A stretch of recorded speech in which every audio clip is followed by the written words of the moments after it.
Hello, and welcome to my channel. My name is Marcel Tucker, and today we're going to be talking about love, but more specifically, Eros love. So, in my Bible study, we were actually going through a series about love in the New Testament, and the last love that we covered was Eros love. And I was already inspired to make a video about this one specifically, but after we were done with us going through the Eros love, somebody in my Bible study said, "Hey, that was really good. You should make a video about this." And I was like, "Yeah, that's confirmation. I was already feeling like that, so that's why we're here right now." So without any further ado, let's get right into it. So, what is Eros love? Well, Eros love is actually sensual or sexual love, and it's where we get our English word erotic from. So Eros in the English turns to erotic, and specifically, it's meant for a husband and wife in the covenant of marriage that they share. So that's what Eros is, and that's where Eros is meant to be experienced. So then the next question is, where do you find it in the New Testament? Because I said before that we were going through the different types of love that were mentioned in the New Testament. And as a matter of fact, the word eros itself is not found in the New Testament. And if you know about the New Testament was written and translated in and from Greek. But again, the word eros itself is, unless I'm mistaken, not found anywhere in the New Testament. However, it is found in the Old Testament. It's the word is not eros. It's a different word in the Hebrew because the Old Testament is translated in Hebrew, but the idea of eros is found in the Old Testament, and it is more specifically found in the book Song of Songs or Song of Solomon. So as I mentioned earlier, me and my Bible study went through three different examples of love in the Bible from the New Testament and examples of it in the Old Testament as well. But when it came to Eros love, I wanted to go a little bit deeper than just pointing out an example and talking a little bit about the context surrounding what was going on when that type of love was mentioned in the New Testament.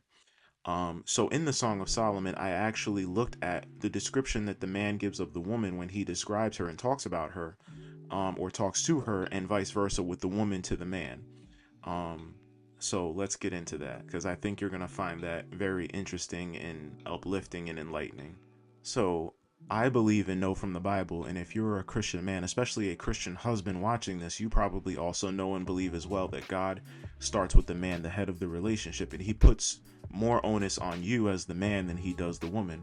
So that being said, I'm going to start with the man's description of the woman because I believe that it starts with you. It starts with us men, especially husbands. I'm not a husband, but it starts with us men.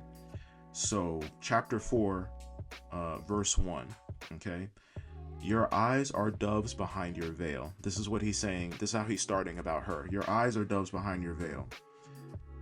Doves are described as harmless and soft, and they're most associated with their bright white colors. So I don't know if doves have any other colors other than white. They probably do, but they're most associated and known for being white. So again, your eyes are doves behind your veil. Doves are described as soft, harmless, and are known for their bright white colored feathers. So also from verse 1, by the way, the first in this one also come from the ESV. Your hair is like a flock of goats leaping down the slopes of Gilead. So flocks of goats are known to or described to have the appearance of flowing in long formations as they travel together.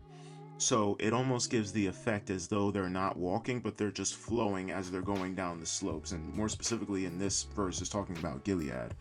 But flocks of goats have been described this way, that they don't even look like they're walking, they're just flowing, almost like they're floating. It almost has that kind of effect. So that's the second thing that he's saying about her.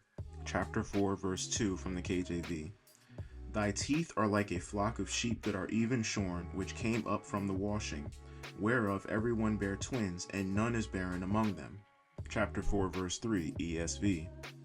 Your lips are like a scarlet thread, and your mouth is lovely. Your cheeks are like halves of a pomegranate behind your veil. Chapter 4, verse 4 from the ESV. Your neck is like the Tower of David, built in rows of stone. On it hang 1,000 shields, all of them shields of a warrior or warriors. So towers were known to be large and evenly dispersed in structure. Any great number of shields creates a formation. Chapter 4, verse 5 in the KJV. Thy two breasts are like two young roes or fawns that are twins, which feed or graze among the lilies. So fawns are young spry deer. When animals graze, they hang their heads low, which actually takes strength to do. So that's something I learned. That the reason why certain animals' necks are so strong is because when they graze or they feed, they hang their heads low.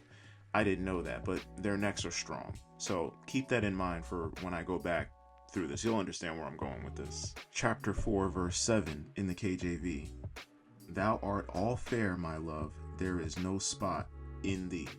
So now that we've read through all of those verses and descriptions of the woman that the man gives, I want to go back and put them all together in a more modernized translation or version of what he's saying, because sometimes in the Bible when you read about like flowing down the slopes of Gilead or something like that, you say like, what does that mean? And you really have to understand the context in Hebrew culture. So I want to give you a more modernized version and translation put all together of how the man is describing the woman. Like doves, your eyes are soft, harmless, lovely, and milky white. There is no evil in them, nor a sign of wear, nor weariness, nor red vein. And like the flocks of goats leaping down the slopes of Gilead, your hair is long and beautiful, flowing so seamlessly down your back. Like twin sheep that are even shorn, your teeth are set even and level in your mouth. They are clean and not one of them is missing. Like a scarlet thread, and like two halves of a pomegranate, your lips are a beautiful deep shade of red, full of color. Your mouth is inviting, and your cheeks are a deep red and purple, filled with a blend of passionate color. Like the Tower of David, built in rows of stone, your neck is beautifully erect and set and firm in its foundation. It so masterfully is adorned by the shingles of your necklace, which resemble the shields of many great warriors. Your two breasts are like young fawns, twins even, which graze among the lilies. They are young, evenly round, soft, and hang taut with strength. You are all fair, my love. Your beauty is all-encompassing, and you are simply perfect. This is how the man describes the woman that he loves. Men, more specifically husbands, when is the last time you spoke to your lady like this? When's the last time you spoke to your wife like this and reminded her of how beautiful she is? Reminded her of how beautiful she is and how precious she is to you. When's the last time, fellas? So now we're going to do the description of the man from the woman's side. Okay? So, Song of Solomon, chapter 1, verse 2, in the ESV. Your love is better than wine. So, wine was not only for getting drunk or intoxicated, it was also sometimes used for medicinal purposes within the stomach. Chapter 1, verse 3, ESV. Your name is oil poured out. So, no matter what kind of oil it was, usually it was smooth in texture and it flowed easily. It was also used for anointing and blessing. Chapter 1, verse 13, KJV. A bundle of myrrh is my well-beloved unto me. He shall lie all night betwixt my breasts. So myrrh was actually a fragrant scent that was used for purification. Chapter 1, verse 14, ESV. My beloved is to me a cluster of henna blossoms in the vineyards of En-gedi. So henna blossoms were an aromatic scent that was used to decorate the fingernails and toenails of women back in those times. Chapter 2, verse 3. As an apple tree among the trees of the forest, so is my beloved among the young men. With great delight I sat in his shadow, and his fruit was sweet to my taste. So just like we did for the woman's description, we're going to do the same thing for the man's description.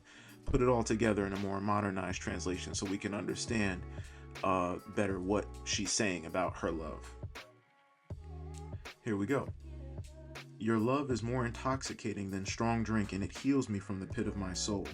Your name is like smooth oil being poured over me and blessing me, even as I call to you or as your name is mentioned.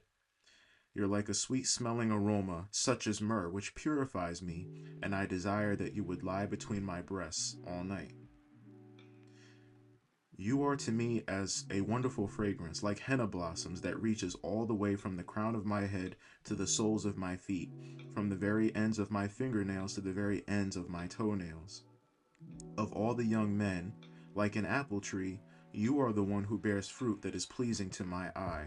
I have come to you, and you have given me shade and protection, and have sustained me. Ladies, more specifically wives, when is the last time you spoke to your husband like this? When is the last time that you let him know how appreciated and how valued he is, how loved he is, how you see him? When is the last time? So now we're going to go over what they're both saying to each other at the same time, and then we're going to do the modernized translation again. So if you go back to Song of Solomon chapter 4 verse 16, they're both speaking to each other out of the ESV. It starts with him. Awake, O north wind, and come, O south wind, blow upon my garden, let its spices flow. And she says in response, let my beloved come to his garden and eat its choicest fruits. Okay, so this is what they're both saying to each other. You want to know what they're saying to each other? Like if we were to modernize it, make it more English savvy, if you will. He's saying, let the elements, because the wind is an element. If the winds would just come now and give me just a hint of the beauty and loveliness of my beloved, for she is locked away from my embrace, as in a garden. And she responds to him and says, come to me now, my beloved, and have your fill of me. Come and take the best of me, whatever you so desire. When is the last time you spoke to each other like this? So sweet and lovely, and not just doing it because you felt like you had to, but because you really wanted to. And even as I'm saying this now, as I'm recording this, I feel like the Holy Spirit is pushing me to say this to you, again, specifically to you married couples. When is the last time you chased each other around the house? I'm going to let your imagination do with that one with what you will. But again, I really feel like he's inspiring me to ask you that question. When is the last time not only did you speak to each other like this, but that you chased each other around the house? When's the last time? Okay, so now that we have covered that, I want you married couples, you husbands and wives, to really think about, what you just heard. Really think about that. But moving forward, I wanted to point something else out. Sticking in Song of Solomon's, or SOS. In chapter 2, verses 4, 5, and 7, chapter 3, verse 5, and chapter 8, verse 4, there is a commonly used phrase by the woman which says, do not awaken love until it's time, or do not awaken my love until it's time, or until he rises. And remember when I was talking about how the word Eros in the New Testament itself is not mentioned, but the idea of Eros is mentioned in the Old Testament, just like what we went through? Well, that word is actually the Old Testament Strong's number 160. Again, Old Testament Strong's number 160, which is ahaba. And what it means is a powerful, intimate love between a man and a woman. This is giving that idea. So the woman is described as like a locked garden. It's the idea of the locked garden. And the man is the one who is locked outside of the garden until the fruit is ripe, and until it's time to partake of the fruit, the garden is locked. So do not awaken love before it's time. Don't try to climb over the garden wall because you can't wait for the doors to open. Also, for you women who are pretty much just describing you as a garden, don't open the doors prematurely because you just want to appease the man, because you feel like he's going to walk away from you because he's hungry for the fruit, so to speak, and you want to appease him. So you're going to unlock the garden before the fruit is ripe and ready, before God is the one who opens the door, because, right, God is the one who tends to the fruit. He is the gardener, and he has the perfect timing for when you two are to come together and consummate your marriage, get married, and all that stuff. So again, fellas, do not climb over the wall of the garden until it's unlocked to you by God. And women, don't unlock the garden earlier than you should, earlier than the fruit becomes ripe. Just don't do that. And we're actually going to point out why moving forward into 1 Corinthians chapter 7. We're going to point out why you shouldn't do that. So I'm going to read 1 Corinthians chapter 7, 1 through 16, just for total context, and then we'll dive a little deeper into the different things I want to point out as it relates to the topic of this video and what we just spoke about. So 1 Corinthians chapter 7, verses 1 through 16, in the ESV I'm reading from. Now concerning the matters about which you wrote, it is good for a man not to have sexual relations with a woman, but because of the temptation to sexual immorality, each man should have his own wife, and each woman her own husband. The husband should give to his wife her conjugal rights, and likewise the wife to her husband, for the wife does not have authority over her own body, but the husband does. Likewise, the husband does not have authority over his own body, but the wife does. Do not deprive one another, except perhaps by agreement for a limited time, that you may devote yourselves to prayer, but then come together again, so that Satan may not tempt you because of your lack of self-control. Now as a concession, not a command, I say this: I wish that all were as I myself am, but each has his own gift from God, one of one kind and one of another. To the unmarried and the widows I say that it is good for them to remain single as I am, but if they cannot exercise self-control, they should marry, for it is better to marry than to burn with passion. To the married I give this charge, not I but the Lord. The wife should not separate from her husband, but if she does, she should remain unmarried or else be reconciled to her husband, and the husband should not divorce his wife. To the rest I say, I, not the Lord, that if any brother has a wife who is an unbeliever, and she consents to live with him, he should not divorce her. If any woman has a husband who is an unbeliever, and he consents to live with her, she should not divorce him. For the unbelieving husband is made holy because of his wife, and the unbelieving wife is made holy because of her husband. Otherwise your children would be unclean, but as it is, they are holy. But if the unbelieving partner separates, let it be so. In such cases, the brother or sister is not enslaved. God has called you to peace. For how do you know, wife, whether you will save your husband, or how do you know, husband, whether you will save your wife? So again, I just wanted to read that section of scripture to give a total context of what's being talked about, but I want to dive in a little deeper, starting with verse 1, and as it relates to what we've been talking about this whole video. So that phrase in the ESV, which is not to have sexual relations, in the KJV, it is translated as not to touch or do not touch.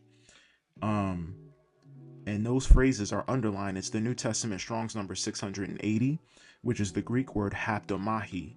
Haptomahi. And it means literally to touch or to attach or bind oneself to. So something interesting about this underlined phrase or this word is that it's a Greek reflexive.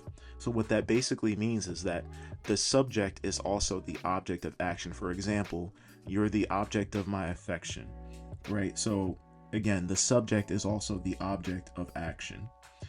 So that New Testament Strong's number 680, haptomahi, is specifically the reflexive of number 681, the very next one. And what it means is to set on fire sexually or erotically. Let me say that again. The reflexive means to set on fire erotically or sexually. And that word is hapto, which comes from 680 again, haptomahi. So I just thought that was interesting because I heard an example a long time ago, and I'm not going to take credit for this because I didn't originate this, but I'm going to use it because I feel like it's a really good example. I heard a pastor in the past talk about how your marriage and your marriage bed is like a fireplace.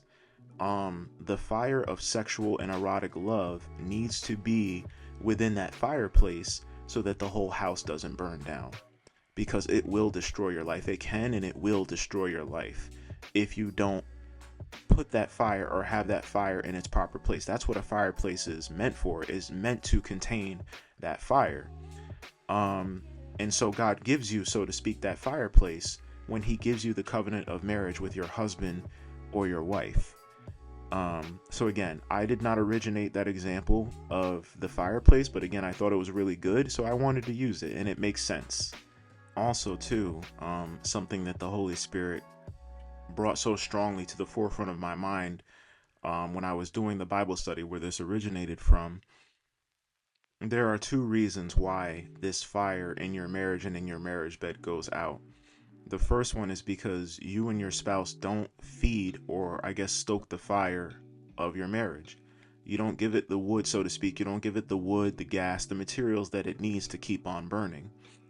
That's the first reason. And the second reason is because one or both spouses throws relational dirt on the fire. So in either case, it gets really cold in your house. That fire goes out, it's cold in your house, and there's no love there. Where there's fire, there's love. Where there's no fire, there's no love. So you have to feed that fire. Give it the wood, the gas, everything that it needs. Stoke it, move the wood around, do whatever you have to do to keep that fire going. And don't throw relational dirt on your fire. Otherwise, it'll go out and it'll be cold in your house. And that's not what God gave you that fireplace of your marriage for you to not have a fire, or to have a little fire, a little baby fire. He meant for you to have a big roaring fire. Something else that I wanted to point out as I was, doing my studies in preparation for this video and for the Bible study, I actually found something about infatuation. So I found out that the word infatuation comes from the Latin word ignis fatuus, and I know that Latin is not one of the languages that the Bible is translated from, but again, in my research and doing this, I happened to stumble upon this. And ignis fatuus, which means infatuation, actually translates to false fire. And the reason why this is important and why I'm putting this in the video is because we're talking about, not unlocking the garden before the time is ready, not climbing over the wall, not having any sort of sexual relations outside of the marriage bed, because that's really where it's from. Also, by the way, let me say this: any sort of sexual relations outside of the marriage bed, of the marriage covenant between a husband and a wife, is sin. I'm sorry, I'm not going to sugarcoat it. That's the way that it is. I'm just here to give you the truth and tell you, like it is. But again, that being said, this infatuation, this false fire, this ignis fatuus actually has the potential to turn into that lustful fire, that fire that is outside, again, the marriage bed, which burns down the whole house. There's no fireplace, to contain the fire of love and Eros love that God gives a husband and a wife in marriage. So when you don't have that fireplace and you have this ignis fatuus, this infatuation, which eventually can and does transform into that lustful, devouring fire, it'll eventually burn down the whole house of your life, you and that other person. It can and has the ability to do that, and it most likely will. Sometimes this infatuation, this type of love, is described as puppy love. That's where the term puppy love, if you've ever heard of it, or even if you haven't heard of it, that's where the term puppy love comes from. So I just thought that was kind of important to mention as well, talking about the different types of fires and loves, because the love that God gives you to share between you as a husband and wife, in the fireplace that you have, it gives warmth to the whole house. It's a life-giving type of fire. It keeps you warm and it's pleasant to be around. Whereas the fire that is outside that fireplace, outside the covenant of marriage, which is sinful, fornication, adultery, and all that kind of stuff, it's a devouring fire. And not only can it consume your whole house, but it can kill you, so to speak. It can kill you. So I just figured I'd mention that. That's why I don't think it's a coincidence at all that in 1 Corinthians chapter 7 verse 9, it talks about that if you cannot contain yourself, or if you cannot contain this lust or this passion, you should marry, because it's better to marry than to burn with passion. We already covered that in the first and second verses of this chapter, in chapter 7, that the phrase is to have sexual relations, or in the KJV, to touch a woman, or if you're a woman, to touch a man. That it literally means, in the reflexive, to set on fire sexually or erotically. There's something in the way that God designed us, between men and women, that even when we touch, I think even sometimes when we look, but more specifically when we touch each other, there is something that happens between us where there's some sort of spark. Even if that person is not meant to be your husband or wife, there is something that gets sparked in one of you or both of you that sets you on fire, sexually and erotically. Again, maybe just for one of you, or in some cases for both of you. And going back to verse 9, if you or that person cannot control that fire that's been sparked, it is better to marry than to burn in passion. It's just so funny to me how God sets up his word and the definitions and things that he gives. To touch a man or a woman or to have sexual relations will set you on fire sexually. Even just a touch, it will set you on fire sexually and erotically, which then can and most times does lead to you burning in passion. So what does God say in his word? It is better to marry than to burn in passion.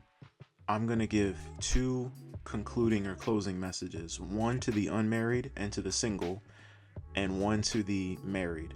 So starting off with the unmarried and the single, which includes me, so it is just as much for me as it is for the rest of you who are unmarried and single. For those of you unmarried, myself included, do not awaken love until the time is right. Do not climb over the wall of the locked garden that God has for you, but let him open the doors for you, that you may fully and freely enjoy it at his right time when it is fully ripe for the picking. Don't unlock the garden before it's time, and don't climb over the wall. And for those of you who are married, stoke and feed the fire of your marriage. Tend to it constantly. Let the fire of your marriage bed roar and crackle with such heat and raw power that only the fireplace that God has given you can contain it. Let it give warmth and light to the whole house, bringing life to every inch of that house and to those who feel its heat. Enjoy the choice fruits of your garden and let that fire roar. So if you made it to the end of this video, I say thank you. If you liked the video, please give it a thumbs up. Definitely comment down below. I want to hear what your thoughts are. I want to engage in some dialogue with some of you guys. Also, please subscribe to the channel because that would greatly help and I would greatly appreciate that. But until next time, God bless and take care.